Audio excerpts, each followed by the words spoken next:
Connecticut with 3 straight victories, 2 of those against top 10 teams. But now against Louisville, Sunday on CBS at 2 p.m. Eastern, they see a team that, like themselves, right on the bubble of the NCAA Tournament. Hey, how are you, folks? Jason Horowitz, glad to be with you here on the College Basketball Preview Show, brought to you by the California Almond Board. As we bring in CBS Sports' Clark Kellogg to break down this game again Sunday on CBS at 2 p.m. Eastern. And Clark, when you look at these teams, neither has solidified itself as anything because the whole situation for the tournament is fluid over the last 2 weeks. But which one, in your eyes, is playing better basketball right now? Oh, there's no question. UConn has played extremely well the last 3 games. I mean, they've put together a 3-game winning streak. Kemba Walker has been fantastic, 66 points, but more importantly has been attacking the basket.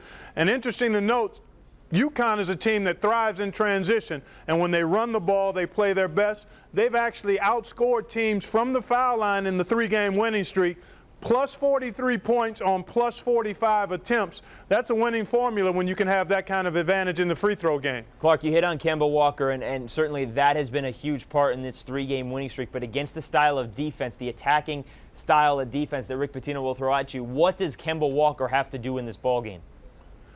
Just continue to do what he's done recently. He's really grown up and shown some maturity, Jason, as a point guard. He's got unbelievable speed with the ball. He's starting to make perimeter shots because he's picking his spots a little better, and he's excellent at attacking the goal. I think he has to stay in that same mindset.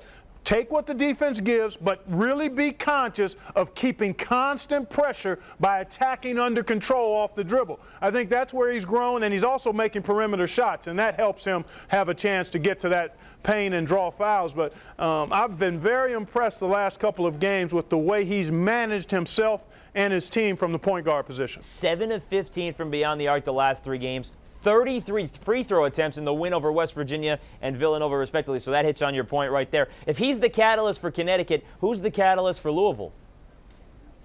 I think you have to go to Edgar Sosa. I mean, he's a senior point guard. In the first game, he had 15 in the win earlier, a 13-point Louisville win. He had 15 points and 8 assists. Louisville turned UConn over 18 times while only committing 10 turnovers. That's a credit to Sosa in terms of running the team and handling the basketball. So I think he's probably the key. When he plays well, then Louisville usually plays at a high level. Samardo Samuels has to do a good job, not only getting the ball inside, but finishing inside. And then another guy to keep an eye on is Jared Schwabshire. He's a versatile wing guy, only a sophomore, but he had a pretty solid all-around game in that first meeting. Clark, you were in the tournament committee mock selection about a week ago in Indianapolis and all that stuff. When everything is said and done, and we're talking about the NCAA Tournament, the Field of 65 come March 14th, do you think both of these teams will be in the tournament?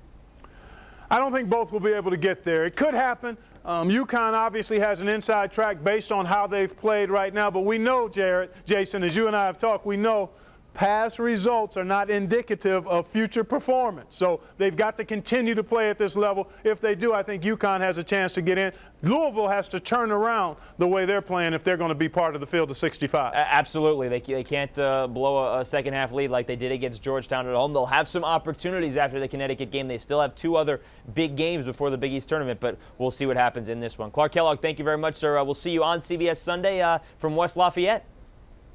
I'll be right there courtside, loving every minute of it, partner. You always do. Clark Kellogg. Folks, for more on this game, keep it right here with CBSSports.com. Don't forget the College Basketball Preview Show brought to you by the California Almond Board. Become a pro snacker this season with a handful of California almonds. For Clark Kellogg, I'm Jason Horowitz. Take care, folks.